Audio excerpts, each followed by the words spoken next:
All right. Very quick prayer to Ganesh. Om Ganeshaya Namaha. May the knowledge of Ayurveda stick to us. Another quick prayer to Annapurna. She is the presiding deity of all food and ahara.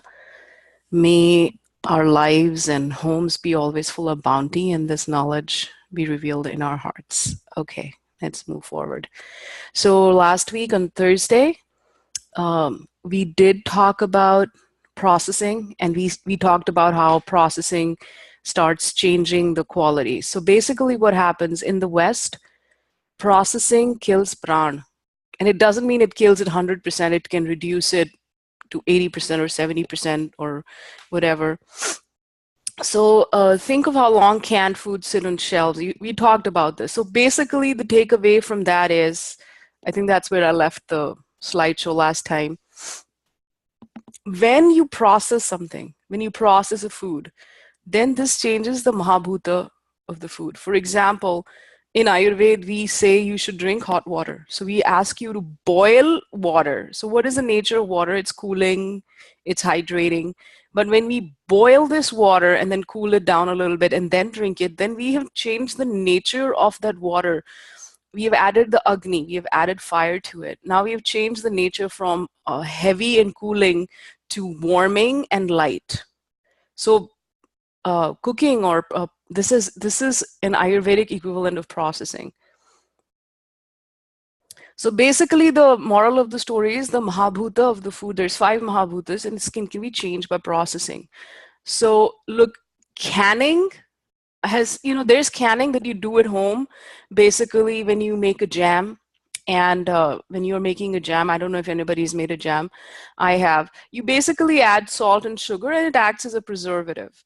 And then there is, refining, stripping bran from germ of whole grain. So you've heard refined white flour, what we call maida in Hindi.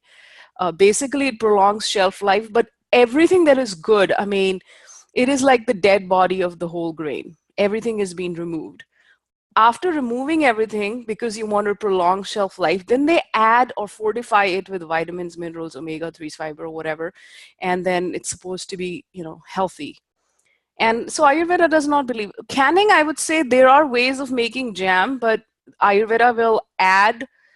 It will not be canned in a, in a tin. It's usually Ayurvedic jams are prepared in glass because glass will not change the um, energetics. Homogenizing basically is, if you have looked at milk, homogenizing is that they actually blend the milk so much they break up the fat molecules. So, we grew up with the milk where the cream would rise to the top. So when you even see a whole milk in this country, there is no cream, it's all blended in. So they're breaking up the fat molecules which stay suspended in milk. And that is not normal. That's not what cream is supposed to do. Cream is supposed to rise to the surface. So that's not normal.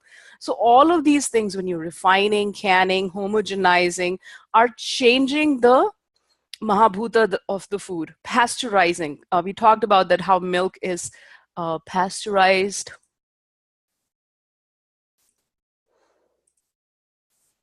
We talked about how milk is pasteurized last time. So first they heat it to a high temperature to kill harmful bacteria.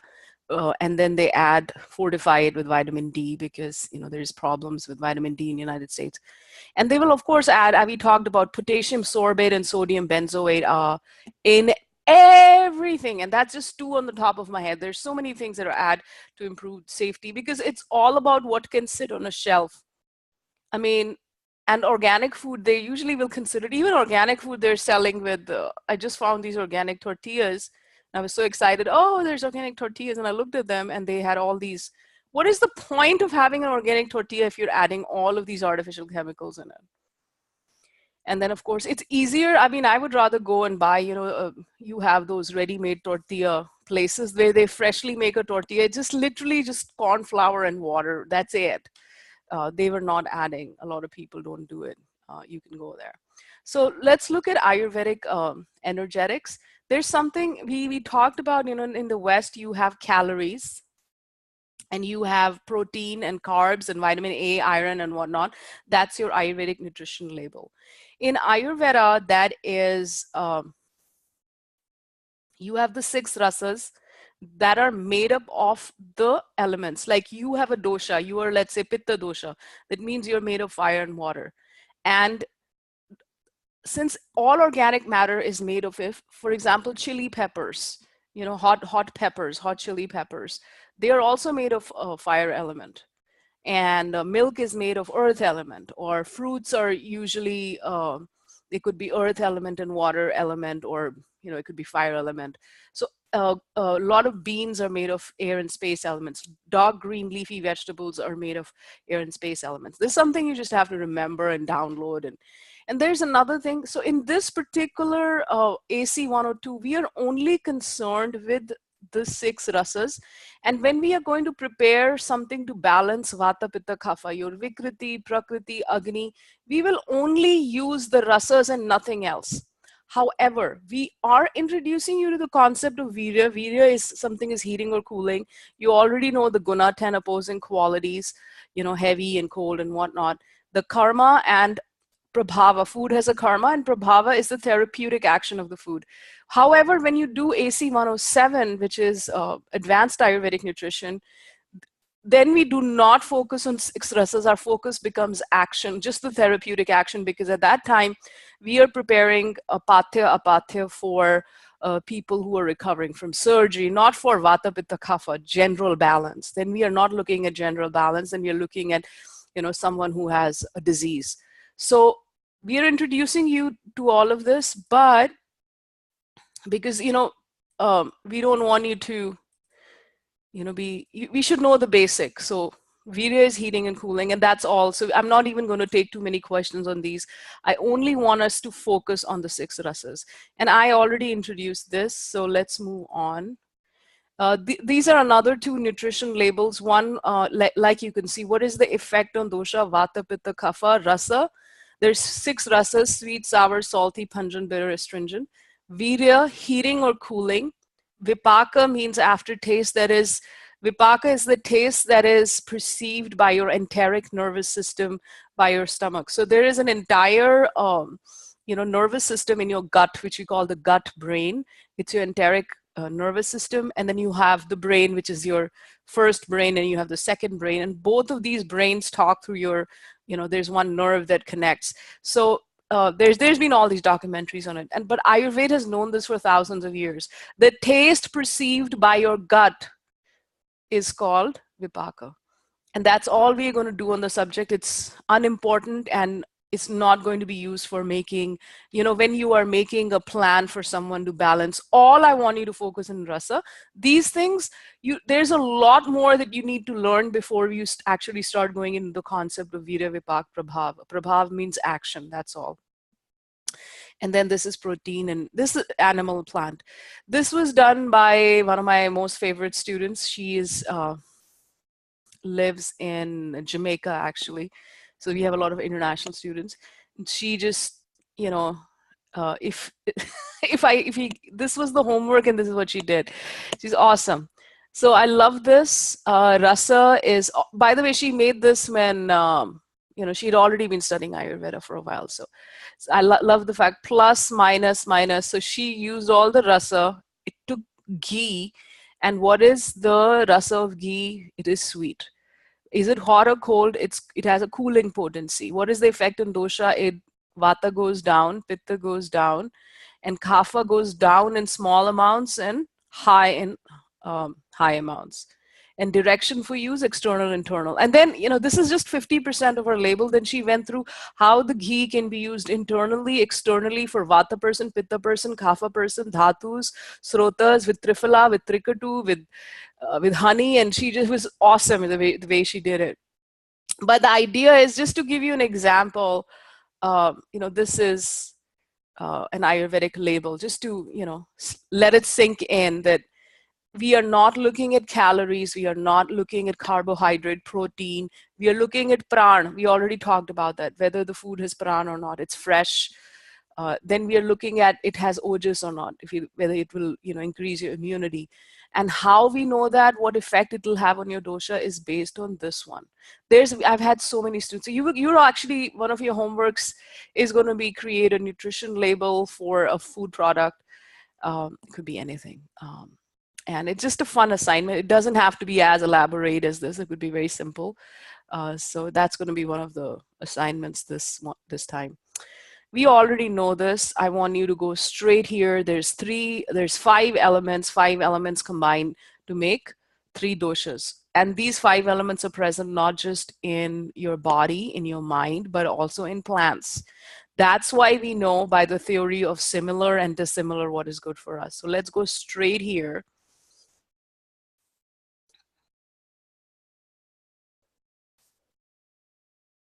So when we are making a plan, so you all did your Agni assessment and you all know, for example, if you have somebody has Tikshna Agni, I think Clifton, you had Tikshna Agni, or Morgan, your client had Tikshna Agni.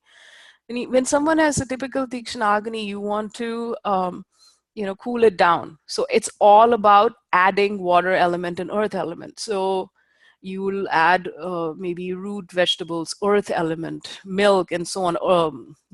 Whole grains like maybe spelt or organic wheat and so on. But if a person is kapha, like me, and their kapha is high, and they have mandagni, then it's going to be all the opposite one. That's very simple, just using the opposite taste temporarily. That is basically your formula. And we did this. Sweet is made of earth and water. Sour is earth and fire. Can you think of, like, for example, a lot of fruits, Dr. Priyanka is going to do fruits. A lot of fruits are both sweet and sour. They're combinations. You'll talk about that. You don't really find bitters, but you have astringent also. So the 3 common tastes that you find, but if you take that fruit and you cook it, then you change the Mahabhuta. For example, if you have astringent is not good for Vata person. You take a fruit, for example, apple is an astringent and sweet fruit, and you take it and you cook it. So, you have the apple chutney that Atul makes. And after you cook it, now you have kind of removed a lot of the astringency. Now it's just simply sweet, and you've also removed the sour. And sometimes when you cook a fruit, it actually becomes more tart. So we are changing the Mahabhautik composition of food by cooking it. That's just something, I'm introducing you to. Another example of rasas is when there is an imbalance of dosha dhatu blockage. Forget the dhatu blockage and shrotas. Just focus on when there is an imbalance of dosha or agni. We are going to make a nutrition plan which would include avoiding limiting foods with sweet rasa for a kapha person and avoiding earth and water. That's it. That's pretty much, that'll balance their agni and balance their dosha in the body and mind together. That's all we are concerned with. But in real life, when someone comes to us, it's not just the dosha that we're looking at. As we move on, we will also want to reduce or increase their dhatus. We also want to look at their channels if there's blockages. So that is why Ayurvedic nutrition is the only module that we actually have 50 hours now at AC 102. And then towards the end of the course, we do it again. When you do it again, it makes more sense. It does. So we already know sweet is earth and water. An example is a lot of grains, not every single grain, but most grains, many fruits, milk, dates, carrots. And sweet, salty, and sour. Let me write that down.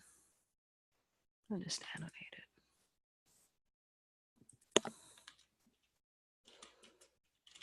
I think I told you before, when we say going down or reducing or balancing or the minus sign, it means it is good for Vata, right? And because Vata is down and Pitta is, I'll just write here, sweet, sour, and salty. And Pitta is sweet, astringent, and bitter. And Kapha is astringent, bitter, and pungent.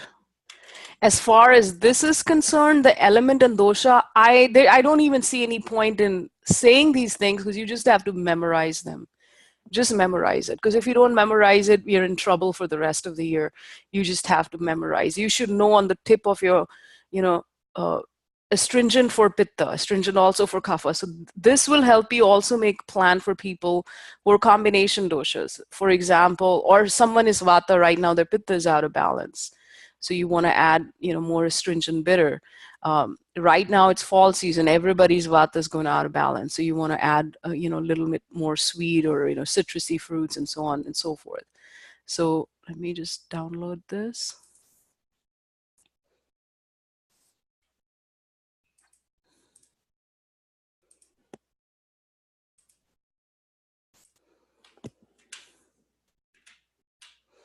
That was it. That was my very, very small and little presentation. And okay, let's see if I can answer any questions here. If your vata is high, we eat more sweet. Yes, that is naturally sweet foods. For example, in Ayurveda, sweet is whole wheat is sweet. Um, Rice, white rice is simply a starch. It is kind of sweet.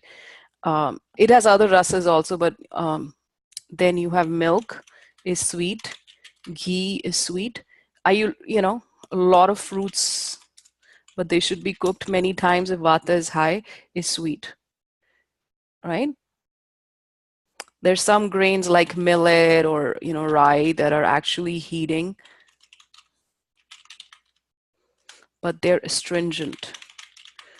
That means what they do is they suck up excessive water from the body, and they're considered, so they're not good for vata. Anything that dehydrates a vata is not good. So as you noticed, when we say sweet here, you don't notice anything actually which is candy kind of sweet. Whole wheat, rice, milk, ghee, even animal-based foods, with the exception, actually not even that. Every single animal-based food is considered like heavy and sweet, but also it's either rajasic or tamasic. So vata is the only dosha that can actually get away with some form of animal-based foods, but you also have to look at the effect on the mind. For a kapha with pitta imbalance, avoid sweet. Andre, we haven't reached there yet. So right now today is a class, I'm introducing you to the doshas. Making a diet plan, it will kind of make more sense, um, in a couple of weeks. So just to say, right now, I will just answer, if a person has kapha imbalance, avoid sweet. If a person avoid sweet, but increase astringent and bitter. If a person has pitta imbalance, avoid sour foods and avoid salty foods. And pungent. Yeah, it'll make sense. Yeah. All right. I'm going to hand over to is there any question I have left? And then I'm going to hand over to Dr. Priyanka. Let me see. I think I covered everything. All right. So I'm going to stop recording.